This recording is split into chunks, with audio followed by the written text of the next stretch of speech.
ان اللہ و ملائکۃہ یصلون علی النبی یا ایھا الذین آمنوا صلوا علیہ وسلموا تسلیما اللہم صل علی سیدنا مولانا محمد۔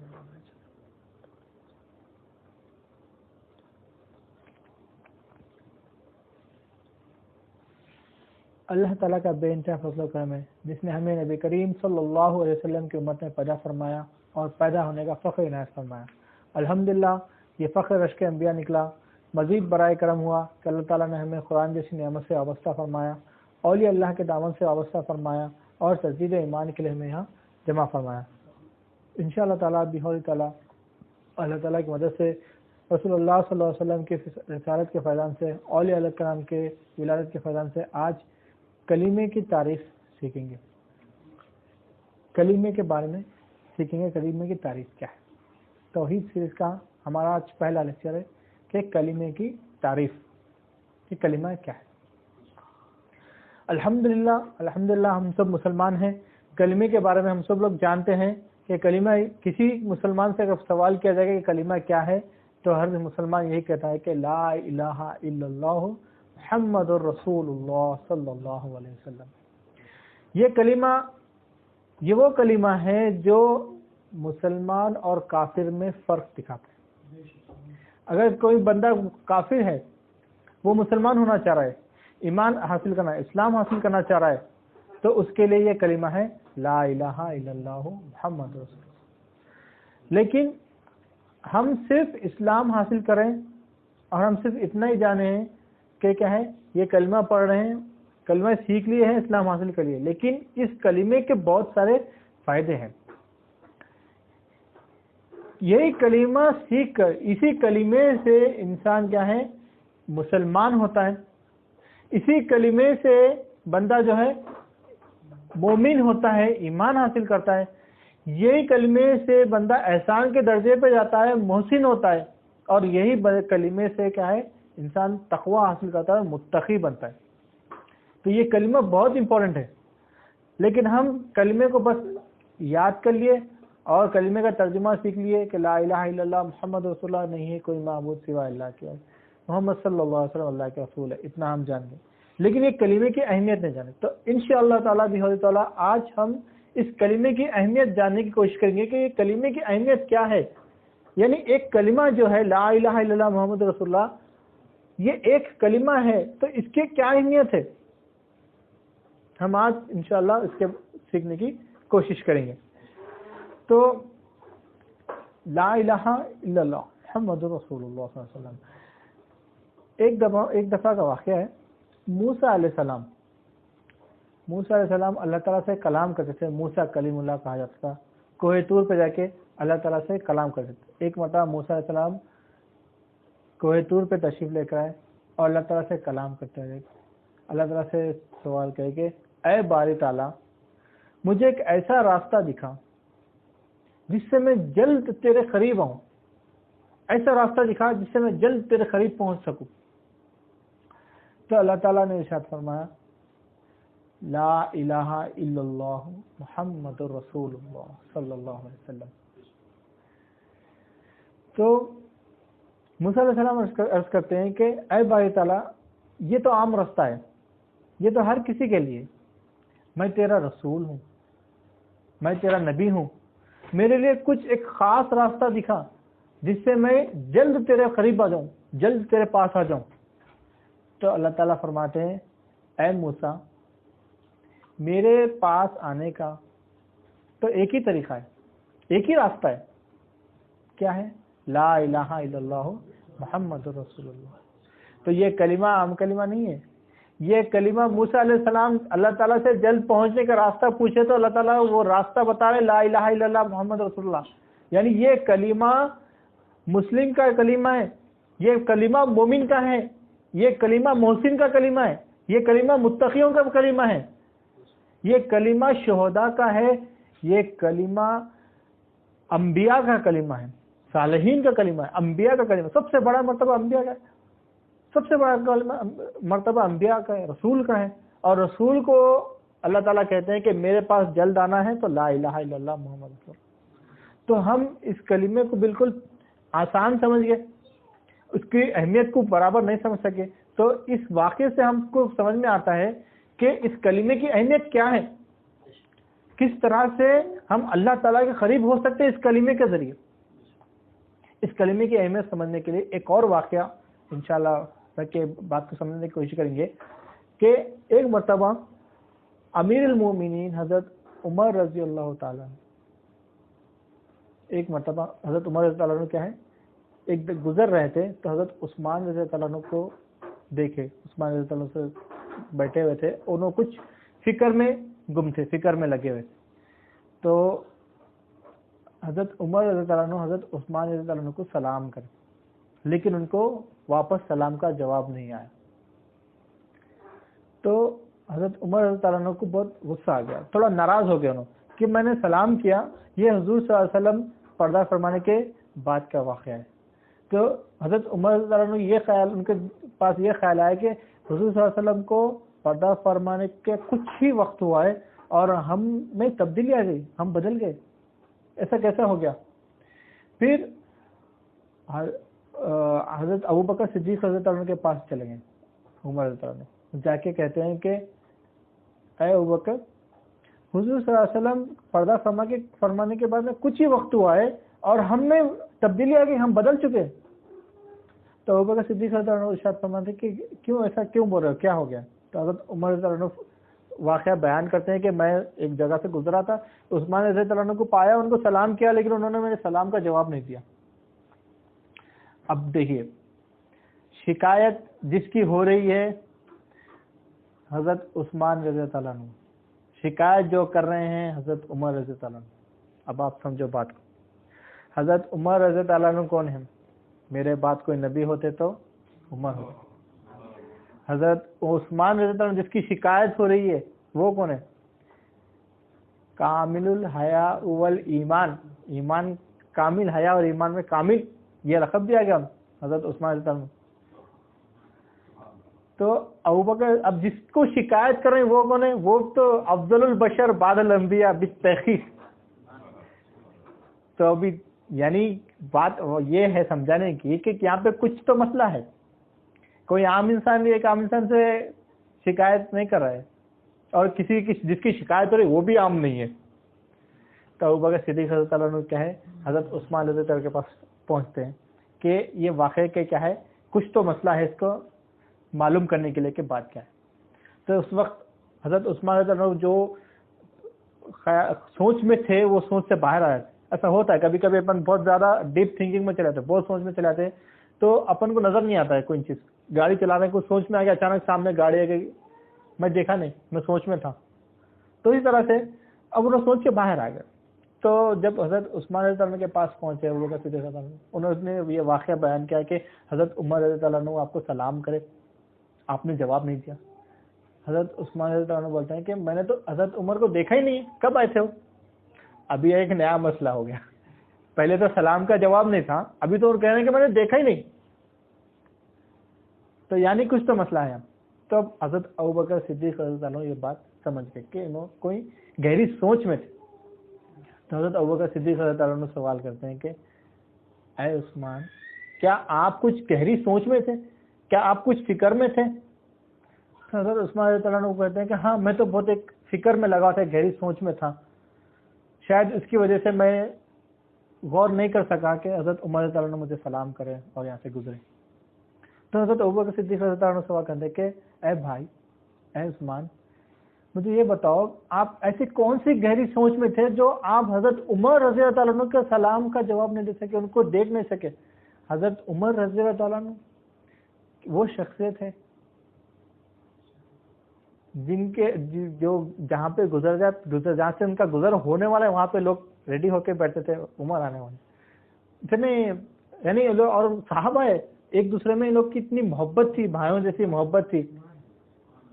تو حضرت عثمان رضی اللہ عنہ بولے کہ ہاں، میں ایک گہری سوچ میں تھا، میں اس سوچ میں تھا کہ ہم نے حضور صلی اللہ علیہ وسلم کا زمانہ پایا، لیکن ہم نے یہ سوال نہیں کیا حضور صلی اللہ علیہ وسلم سے کہ مدار نجات کس پہ ہے، مدار نجات کس پہ ہے، یعنی قبر سے، حشر سے، دوزخ سے مدار نجات کس پہ ہے، یہ سوال ہم نہیں کرے۔ میں وہی سوچ میں لگا ہوا تھا. تو حضرت ابوبکر صدیق رضی اللہ عنہ فرماتے ہیں کہ اے بھائی یہ سوال میں نے کر لیا ہے, یہ میں نے پوچھ لیا ہے حضور صلی اللہ علیہ وسلم سے اور مجھے پتا ہے سوال. تو حضرت ابوبکر صدیق رضی اللہ عنہ سے عثمان رضی اللہ عنہ پوچھتے ہیں کہ پھر بتائیے مجھے کہ مدار نظر کس پہ. تو حضرت ابوبکر صدیق رضی اللہ عنہ ارشاد فرماتے ہیں لا الہ الا اللہ محمد الرسول اللہ صلی اللہ علیہ وسلم. مدار نجات کیا ہے؟ لا الہ الا اللہ محمد رسول اللہ صلی اللہ علیہ وسلم پہ ہے. تو یہ کلمہ, یہ واقعہ سنانے کا مطلب یہ ہے کہ یہ کلمہ عام کلمہ نہیں ہے, صرف کلمہ لا الہ الا اللہ محمد رسول اللہ پڑھ لیے بس اتنا نہیں ہے. یہ کلمے سے بندہ مسلم ہو رہا ہے, مومن ہو رہا ہے, محسن ہو رہا ہے, متقی کے مقام پہ جا رہا ہے, صالحین کے مقام پہ جا رہا ہے, انبیاء کے مقام پہ یعنی انبیاء کا درجہ حاصل کر رہا ہے, اور پھر مدار نجات بھی اسی پہ ہے. قبر کے عذاب سے بچنا ہے, دوزخ کے عذاب سے بچنا ہے, حشر کے عذاب سے بچنا ہے, تو اس کا پورا مدار نجات ہے اس کلمے پہ ٹکا ہو. تو ہم یہ کلمے کو سیکھنا ضروری ہے. تو کلمہ کیا ہے اس کا سیکھنا, جیسے کہ اسکول میں ایک امپورٹنٹ چیپٹر ہے بول کے بتاتے ہیں, امپورٹنٹ یہ 4 مارکس کا 10 مارکس کا کوشچن ہے بول کے بعد اس کو جیسا معلوم ہے یہ بہت امپورٹنٹ ہے 10 مارکس میں آنے والا ہے, اس کو ڈیپ میں پڑھنے کی کوشش کرتے ہیں, زیادہ سے زیادہ ڈیٹیل میں پڑھنے کی کوشش کرتے ہیں, ڈیٹیل میں سمجھتا ہے یہ پرابلم ہے, کیسا بھی پوچھتا تو اس کو کیسا بھی پڑھنا ہی پڑھنا ہے, تو اس کو ان ڈیپتھ میں پڑھتے ہیں. کیوں؟ یہ بہت امپورٹنٹ ہے. تو کلمہ ہمارے لیے اتنا امپورٹنٹ ہے کہ ہم اس سے ہم مسلم بن رہے ہیں, مومن بن رہے ہیں, متقی بن رہے ہیں, اور مدار نجات بھی اسی پہ ہے. تو ہم کلمے کو سمجھنے کی کوشش نہیں کر رہے. اتنی امپورٹنٹ چیز کو ہم صرف ایک سینٹنس میں, ایک جملے میں پڑھ کے بولے کہ ہم کو آ گیا کلمہ. جب صحابہ اکرام نبی کریم صلی اللہ علیہ وسلم کا دور پا لیے, ان کے ساتھ وقت گزارے, اور حضرت عثمان غنی رضی اللہ تعالیٰ عنہ جسے کامل الحیاء والایمان کہتے ہیں, یعنی ایمان اور حیا کامل ہے بولتے ہیں, ایمان اور حیا کے کامل کہا جا رہا, اور وہ سوچ رہے کہ مدار نجات کیا ہے, کس پہ ہے. تو ہم سوچو, ہم صرف کلمہ پڑھ کے ہم سوچ رہے کہ ہم نجات پا لیے, ہم نجات پا لیے, ہم کلمہ پڑھ لیے, اب ہم جنتی ہے, نجات پا لیے. تو ہمیں اس بارے میں غور کرنے کی ضرورت ہے. الحمدللہ اللہ تعالیٰ نے ہمیں آج موقع دیا کہ اس مدار نجات, جس پہ مدار نجات ٹکا ہوا ہے, جس پہ اسلام, ایمان اور احسان جس کی وجہ سے ہم ملتے ہیں, وہ آج سیکھنے کا موقع مل رہا ہے. اللہ تعالیٰ نے موقع دیا ہے, انشاءاللہ آج کوشش کریں گے اس کو سیکھنے کی.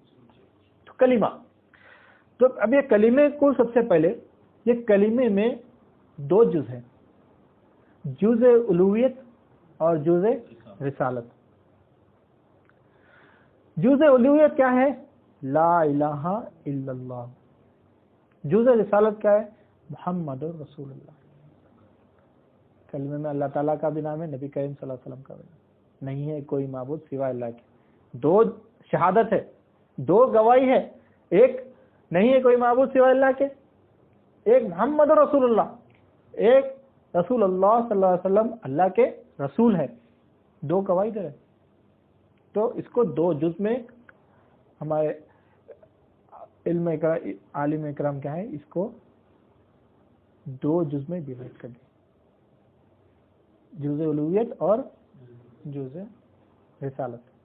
اب جز الوہیت اس میں کتنے حرف ہے ٹوٹل؟ 24. 12 جز الوہیت میں, 12 جز رسالت میں, گن کے دیکھ سکتے ہیں آرام سے. تو 12 جز الوہیت میں, 12 جز رسالت میں ہے. اب اس میں لفظ کتنے ہیں؟ اب ٹوٹل لفظ کتنے؟ 7 لفظ ہیں. 4 جز الوہیت میں ہیں اور 3 جز رسالت میں. لا الہ اللہ, لا الہ اللہ, لا الہ الا اللہ, 4 ہو گئے. محمد رسول اللہ, محمد رسول اللہ. اب یہ اتنا ڈیپ میں کئی کو بتا رہے ہیں بھائی حرف کتنے ہیں, لفظ کتنے ہیں, یہ کئی کو پوچھ رہے ہیں. لا الہ الا اللہ کلمہ امپورٹنٹ ہے, سمجھ میں آ گیا, کلمے کا معنی پڑھ لیا, سمجھ میں آ گیا. تو اب حرف میں کئی کو جا رہے ہیں, لفظ میں کئی کو جا رہے ہیں, جز بنا دیے الوہیت، جز الوہیت، جز رسالت پر رہیں پہ حرف بھی گنا دیے 24، لفظ بھی گنا دیے 7. اتنا ڈیپ میں کہیں کو جا رہے. تو اپن بچے کو اسکول میں انگلش پڑھانے کے بھی جاتا ہے. انگلش پڑھنا بتا جاتے اس کو انگلش بول دے تو انگلش بولنا شروع کرتا نہیں. پھر انگلش سیکھنا بولا تو اس کو کیا کرتے، پارٹس آف اسپیچ سکھاتے. تم جو بھی سینٹینس بول رہے ہیں اس میں پارٹس آف اسپیچ ہے، یا چیز ناؤن ہے، پروناؤن ہے، ایڈجیکٹو ہے، ایڈورب ہے، یہ چیزیں دکھا رہے ہیں. تو ایک سینٹینس کو توڑ کے بتایا جا، ایک ایک سینٹینس میں اس کو ناؤن ہے، اس میں ناؤن بولتے، اس کو پروناؤن بولتے، تاکہ وہ کیا ہے اس میں پکا ہو جائے. تو بات یہ سمجھ میں آئی کہ جو آپ جس میں آپ کو پکا ہونا ہے اس میں پورا ان ڈیپتھ سیکھنا ضروری ہے. تو اب کلمے میں بھی اپنے کو پکا ہونے کا ہے. ہم کلمہ پڑھ رہے ہیں تو کلمہ کیا ہے، کلمے کا معنی کیا ہے، کس طرح سے کلمہ ہے، اس میں کیا کیا امپورٹنٹ چیزیں ہیں، یہ سیکھنا ہے اپنے کو. تو ان ڈیٹیل اپنے کو جاننا ضروری ہے.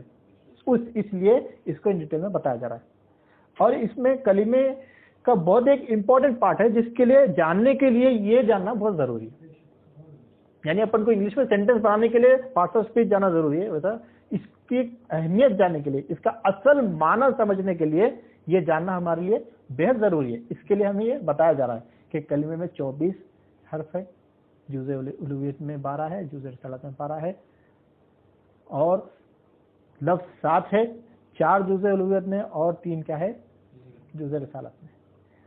اب اسم، اللہ تعالیٰ کے 2 اسم ہیں اس کلمے میں، اور رسول اللہ صلی اللہ علیہ وسلم کے بھی 2 اسم ہیں اس کلمے میں. اب آتے ہیں بہت ہی امپورٹنٹ پوائنٹ پہ اپن، جس کے لیے ہم یہ بات ڈسکس کر رہے ہیں.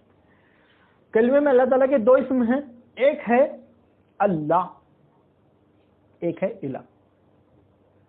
اللہ یہ ذاتی اسم ہے اور الہ یہ وصفی. اسی طرح سے نبی کریم صلی اللہ علیہ وسلم کے بھی 2 اسم ہیں، محمد صلی اللہ علیہ وسلم اور رسول اللہ.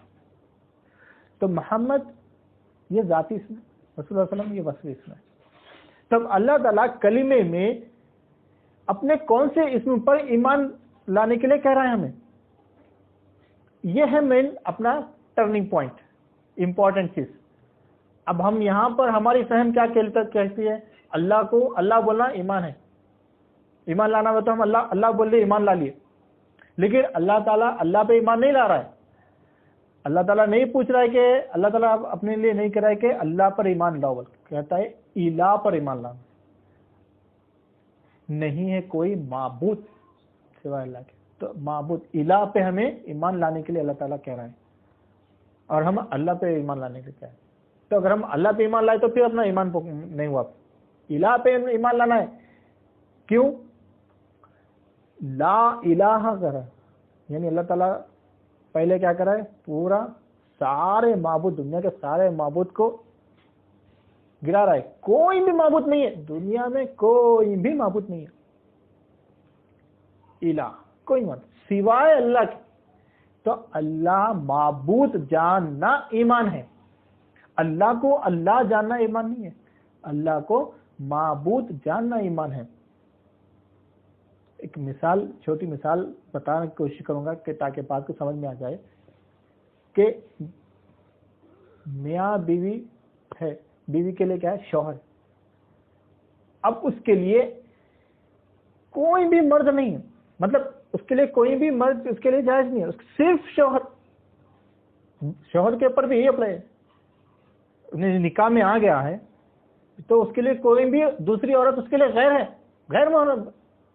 عورت کے لیے دوسرا ہر آدمی غیر محرم ہے، صرف اس کا ایک ہی محرم ہے، باقی سب غیر محرم ہے، سب غیر محرم، ایک ہی محرم.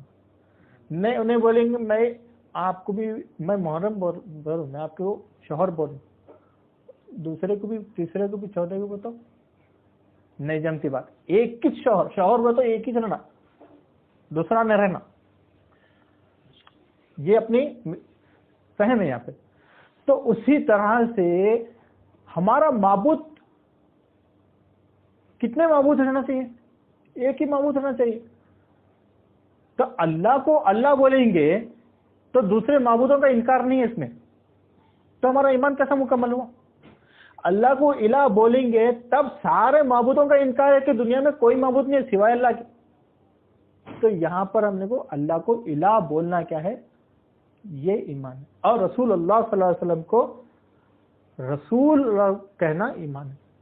محمد کہنا, محمد تو کفار مکہ بھی کہتے تھے, رسول اللہ صلی اللہ علیہ وسلم کو کفار مکہ بھی مانتے تھے, رسول اللہ صلی اللہ علیہ وسلم کو امین مانتے تھے, امانت دار, کفار بھی مانتے تھے امانت دار ہے, امین ہے, سچ بولنے والے ہیں, صادق ہے بولتے تھے.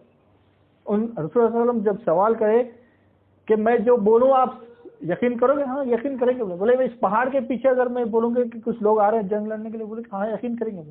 اتنا صادق مان. لیکن محمد بن عبداللہ مانتے تھے اس لیے کافر تھے. بولے محمد رسول اللہ مان لیتے تو پھر مومن بن جاتے, مسلمان ہو جاتے تھے. تو یہاں پر بات سمجھنا ہے کہ ایمان اللہ تعالیٰ اپنے کو کس پہ لا رہا ہے, کس پہ لینے کے لیے کہہ رہا ہے. لا الہ الا اللہ محمد رسول اللہ صلی اللہ علیہ وسلم. اب اس کلمے کے ترجمے پہ آتے ہیں. لفظی ترجمہ ہے, ایک اصطلاحی ترجمہ. لفظی ترجمے میں کیا ہے؟ لفظی ترجمہ میں تو جو اس کا لفظ ہے وہ لفظ کے برابر اپن ترجمہ لینا ہے. لا الہ الا اللہ محمد رسول اللہ. ابھی لفظی ترجمہ کیا ہے؟ نہیں معبود مگر اللہ. یہ لفظی ہے, نہیں لا کا مطلب نہیں ہو رہا, ایک ایک ورڈ لے لیا پر. لا کا مطلب نہیں ہو رہا, الہ معبود مگر اللہ.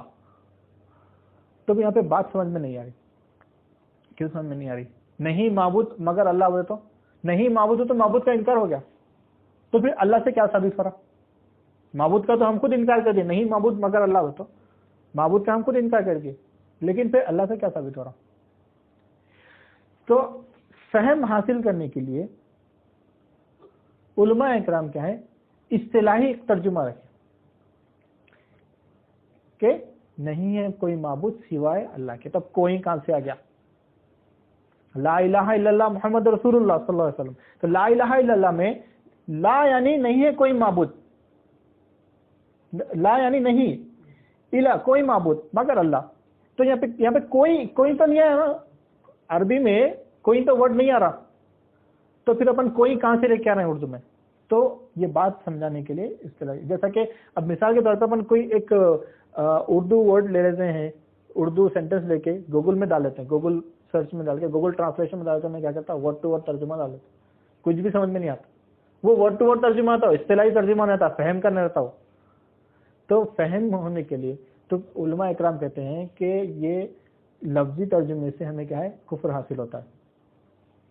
تو کیا ہے, اب اصطلاحی ترجمہ کیا ہے, نہیں ہے کوئی معبود سوائے اللہ کے. تب یہ کوئی کہاں سے آ رہا, اب یہ دیکھنا ہے اپنے کو. کوئی تو ہے نا کلمے میں, تو کہاں سے لے کے آئے کوئی؟ تو اب یہ کوئی لانے کے لیے لا جو آ رہا ہے اپنے کو, جو انکار ہو رہا ہے, لا کے دو قسمیں ہیں انکار کے.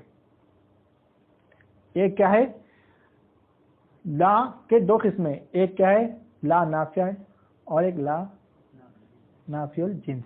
دو قسمیں لا کے, لا نافیہ اور لا نافی الجنس. اب لا نافیہ جو ہے نا, یہ عارضی انکار ہے. لا نفی الجنس کیا ہے, یہ کیا ہے, مستقل انکار ہے, یعنی پرماننٹ انکار, نہیں ہے کوئی معبود. اب مستقل انکار میں عارضی انکار میں فرق ہوتا ہے. اب مستقل انکار پہلے اپن اردو سمجھنا پڑتا, پھر بعد سے پھر عربی میں جانا پڑتا. تو مستقل انکار اور عارضی انکار میں فرق کیا ہے؟ اب مثال کے طور پہ اگر میرے کو کوئی فون آیا, اب میرا فون آیا, اب میرے کوئی بھائی کوئی رشتے دار فون اٹھائے اور میں اویلیبل نہیں ہوں, کوئی پوچھے بھائی مجیب صاحب سے بات کرنا ہے, تو آپ بولیں گے ابھی نہیں ہے, انہیں گھر پہ نہیں ہے. یہ کیا ہے, عارضی انکار ہے. یعنی انکار نہیں ہے کہ مجیب یہاں پہ نہیں رہتے ہیں, ان کا فون نہیں ہے, یہ کیا ہے, یہ انکار نہیں ہے, ابھی اویلیبل نہیں ہے, یہ عارضی انکار ہے. مستقل انکار کیا ہو گیا, اگر وہ کسی اور کا نام لے لیں گے, کوئی اور ایکسپائزڈ کسی بندے کا نام لے کے بولیں گے یہ اویلیبل ہے کیا, تو آپ کیا بولیں گے, بھائی یہ فون ان کا ہی نہیں, یا آپ نے رانگ نمبر ملا, یہاں پہ رہتے ہیں. وہ بولیں گے ٹھیک ہے میں شام تک فون کرتا ہوں.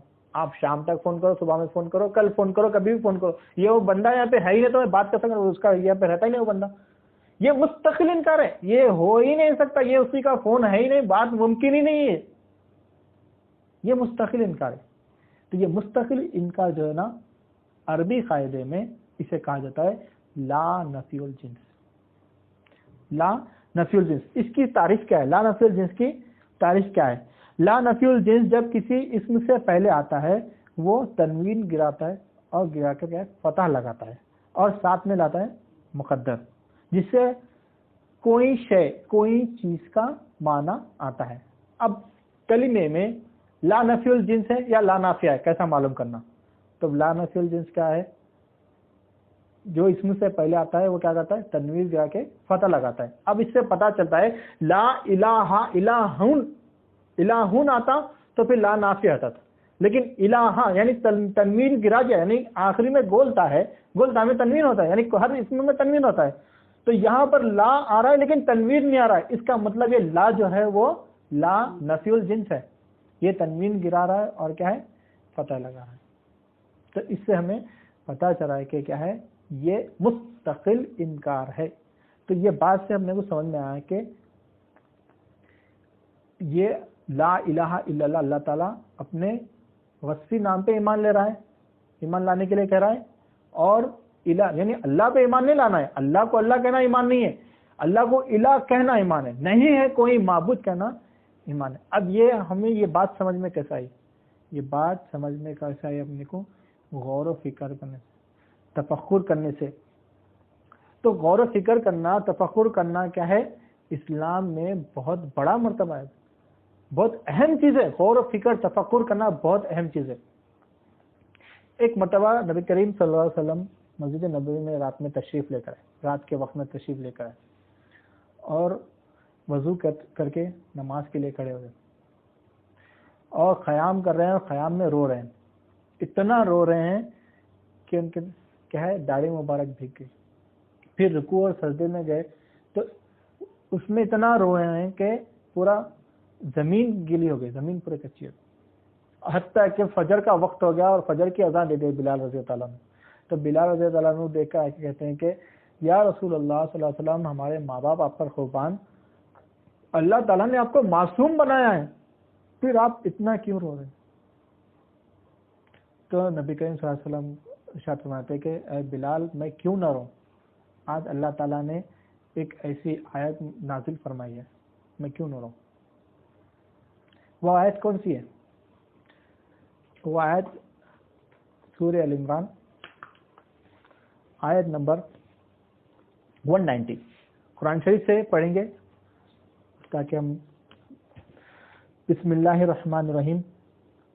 سورہ ال عمران آیت نمبر 190. بے شک آسمانوں اور زمین کے پیدا کرنے میں اور رات دن کے ایک دوسرے کے بعد آنے جانے میں عقل مندوں کے لیے اللہ کی قدرت کی بہت سی نشانیاں ہیں. یہ وہ لوگ ہیں جو کھڑے بیٹھے اور لیٹے ہر حال میں اللہ کو یاد کرتے ہیں اور آسمان اور زمین میں کی بناوٹوں میں غور و فکر کرتے ہیں اور بے اختیار بول اٹھتے ہیں کہ اے پروردگار، تو اس کارخانہ عالم کو بے فائدے نہیں پیدا کیا، تیری ذات پاک ہے، تو ہم کو دوزخ کے عذاب سے بچا لے. تو یہ عقل مندوں کی نشانی کہی جا رہی ہے. عقل مند کون ہے؟ نبی، یہ قرآن شریف میں اللہ تعالیٰ عالم نے بتایا کہ عقل مند کون ہے؟ جو تفکر کرنے والا ہے، غور و فکر کرنے والا ہے. کیا غور و فکر کرتے ہیں؟ زمین و آسمان کی بناوٹ میں. کہ اللہ تعالیٰ یہ دیکھ کر غور و فکر کر اللہ تعالیٰ تو یہ کارخانے عالم کو بے فائدہ نہیں بنایا ہے. تو یہ تفکر کرنے والوں کی اہمیت بتائی جائے. ہمیں ہر جگہ پہ تفکر کرنا ہے. اللہ الہ ہے، الہ کیسا ہے؟ اللہ تعالیٰ تفکر کرنا ہے. اللہ معبود ہے، اللہ ہی عبادت کے لائق ہے، اللہ ہی الہ ہے، اللہ ہی میرا حاجت روا ہے. میری حاجتیں پوری کس طرح سے ہو رہی ہیں؟ کس طرح سے میری حاجتیں کون پوری کر رہا ہے؟ کس طرح سے میری پرورش ہو رہی ہے؟ اس کے اوپر اپن کو تفکر کرنا چاہیے. تفکر کرنے سے کیا ہے؟ ہمیں بات سمجھ میں آتی ہے. تفکر سے ایک بات اور یاد آتی ہے کہ حدیث شریف میں آتا ہے کہ ایک بار صحابہ اکرام کی جماعت تفکر کرتے ہوئے ایک جگہ پہ بیٹھے ہوئے. نبی کریم صلی اللہ علیہ وسلم وہاں سے گزرے. نبی کریم صلی اللہ علیہ وسلم سوال کرتے ہیں کہ آپ لوگ بات کیوں نہیں کر رہے ہیں آپس میں, کیا خاموش بیٹھے ہوئے کیوں؟ تو صحابہ کہتے ہیں کہ یا رسول اللہ صلی اللہ علیہ وسلم, ہمارے ماں باپ آپ پر قربان, ہم اللہ کی ذات پر تفکر کر رہے ہیں, غور و فکر کر رہے ہیں. تو نبی کریم صلی اللہ علیہ وسلم ارشاد فرماتے ہیں کہ اللہ کی ذات پر غور و فکر نہیں کرنا چاہیے, مخلوق پہ تفکر کرو, مخلوق پہ غور و فکر کرو. ہمارے پاس وہ صلاحیت نہیں ہے کہ اللہ کی ذات پہ غور و فکر کریں, تو ہمیں کبھی بھی اللہ کی ذات پہ نہیں غور و فکر نہیں کرنا چاہیے, تفکر کرنا ہے. اللہ کس طرح سے حاجت روا ہے, اللہ کی ذات کیا ہے, ہمیں یہ تفکر نہیں کرنا ہے. اللہ کس طرح سے حاجت روا ہے, ہم مخلوق ہے, ہماری حاجتیں کیسے اللہ تعالیٰ پورے کر رہا ہے, اس پہ تفکر کرنا ہے. کچھ ٹائم بعد نبی کریم صلی اللہ علیہ وسلم پھر ایک دفعہ گزر ہوا تو ایک پھر سے صحابہ کی جماعت پائے, تو سوال کیا کہ آپ لوگ پھر خاموش بیٹھے, کچھ بول کیوں نہیں, بات نہیں کر رہے. تو اس وقت صحابہ ارشاد فرماتے کہ یا رسول اللہ صلی اللہ علیہ وسلم, ہم مخلوق میں تفکر کریں, غور و فکر کریں. تو نبی کریم صلی اللہ علیہ وسلم نے ارشاد فرمایا ایسے ہی کرنا چاہیے, مخلوق میں ہی غور و فکر کرنا چاہیے, اللہ کی ذات پہ غور و فکر نہیں کرنا چاہیے. امام حسن بصری رضی اللہ عنہ ارشاد فرماتے ہیں کہ عقل مند وہ ہے جو ہمیشہ اللہ کا ذکر کرے, فکر کرے, اللہ کا ذکر کرے اور فکر کرے, فکر میں زندگی گزارے, یہ عقل مند ہے. جو اللہ کا ذکر فکر کرتا ہے اس کا دل بولنے لگتا ہے, جب اس کا دل بولتا ہے تو اس کی زبان سے ایسے حکمت کی باتیں جاری ہوتی ہے جس سے لوگ اپنی زندگی بدل جاتے ہیں. یہ امام حسن بصری رضی اللہ عنہ کا قول ہے. تو اب اپن پاس عقل مند تو کیا ہے, ڈاکٹر انجینئر بن رہے ہیں, اس میں غور و فکر کرنا ہے, میڈیسنس میں غور و فکر کر رہے ہیں, انجینئرنگ میں کیسا غور و فکر کر رہے ہیں, یہ ہمارا تفکر ہے, اس میں اپن عقل مند پلتے ہیں. لیکن دین کیا کہہ رہا ہے, عقل مند کون ہے؟ جو اللہ کس طرح سے حاجت روا ہے اس پہ غور و فکر کرنا, دین پہ غور و فکر کرنا, مخلوق پہ غور و فکر کرنا, یہ عقل مند ہے. تو وقت کی کمی ہے, انشاءاللہ اس بات کو پھر آگے کمپلیٹ کریں گے انشاءاللہ. جو کچھ بھی کہا گیا ہے, سنا گیا ہے, اللہ تعالیٰ سے دعا ہے کہ اس پہ عمل کرنے کی توفیق عطا فرمائے, اللہ کے دین کے حساب سے زندگی گزارنے کی توفیق عطا فرمائے, اور ہمارے دین کی فہم میں اور اضافہ عطا فرمائے اللہ تعالیٰ. بفضل سبحان ربک العزت عما یصفون وسلام علی المرسلین والحمد للہ رب العالمین. سلام کے لیے کھڑے ہو جائیں.